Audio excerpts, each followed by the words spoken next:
திரைப்படத்தை மூவி தான் பார்க்க போறோம். இந்த படத்தோட ஒரு ஒன்லைன் என்னன்னு பாத்தீங்க அப்படின்னா, ரெண்டு ஃப்ரெண்ட்ஸ் இருக்காங்க. இதுல ஒரு ஃப்ரெண்ட் வந்துட்டு எப்படியா வந்து லவ் விழுந்துறாரு. சோ அந்த லவ்வுக்கு அவங்க பொண்ணோட அண்ணன் வந்துட்டு எதிர்ப்பு தெரிவிக்கிறாரு. ஒரு கட்டத்துக்கு மேல பாத்தீங்க அப்படின்னா இவங்க ரெண்டு பேருக்குமே ஃப்ரெண்ட் வந்து எப்படியாச்சும் கல்யாணம் பண்ணி வைக்கணும்னு நினைக்கிறாங்க. ஆனா அந்த பொண்ணு வந்து ஒரு 21 வயசு ஆகல, ஒரு வாரம் டைம் இருக்கு. நல்ல ஜாப் வச்சு துரத்திட்டு இருக்கிறாரு. இதுக்குள்ள ஃப்ரெண்ட் இந்த கல்யாணத்தை நடத்தி முடிச்சாரா இல்லையா, என்னதான் நடந்துச்சு அப்படிங்கிற இந்த படத்தோட மீதி கதையை அமைஞ்சிருந்தது.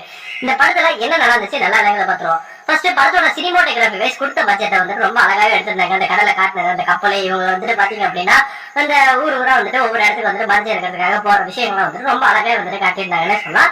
சோ படத்தோட 2 சாங்ஸ் வந்துட்டு ரசிக்கும்படியாவே எடுத்திருந்தாங்க. இந்த ஃப்ரெண்ட்ஷிப்கானது அந்த பாண்டிங் அப்படிங்கிறது ரொம்ப நல்லாவே இருந்தது. படத்தில் நடிச்சிருந்தாங்க அந்த 2 ஃப்ரெண்டோட கேரக்டர் ஆகட்டும், அதே மாதிரி இந்த ட்ராக் வீடியோ எடுத்து வந்து நம்ம ஹீரோயினோட கதாபாத்திரம் ஆகட்டும் ஓகேவா தான் வந்துட்டு அமைஞ்சிருந்தது. ஓகேவா நல்லா பண்ணியிருக்காங்க, ஃபர்ஸ்ட் படம் மாதிரி இல்லை அப்படிங்கிற அளவு வந்துட்டு அவங்க எல்லாத்தோட ஆக்டிங்குமே வந்து ரசிக்கும்படியாவே இருந்தது. எப்ப ஜான் விஜய் வந்து என்ட்ரு ஆனாரோ அவர் வந்துட்டு ரொம்ப நல்லா ஃபர்ஸ்ட் வந்து சந்திராசம் வந்து பயந்து வீட்டுக்குள்ளே உட்காந்துருக்கிற ஒரு அண்ணனா இருந்ததுனால படம் வந்துட்டு ரொம்ப பிளாட்டாவே மூவ் ஆக ஆரம்பிச்சிச்சு. இதுக்கு அடுத்த காட்சிகள் இப்படிதான் நடக்கும் அப்படின்ட்டு ரொம்ப ப்ரெடிக்டபிளாவும் மூவ் ஆனதுனால பெருசா ரசிக்க முடியாம போயிடுச்சு. இந்த கும்பாரி சுமாரான வருஷம் வந்து கொடுத்திருந்தது.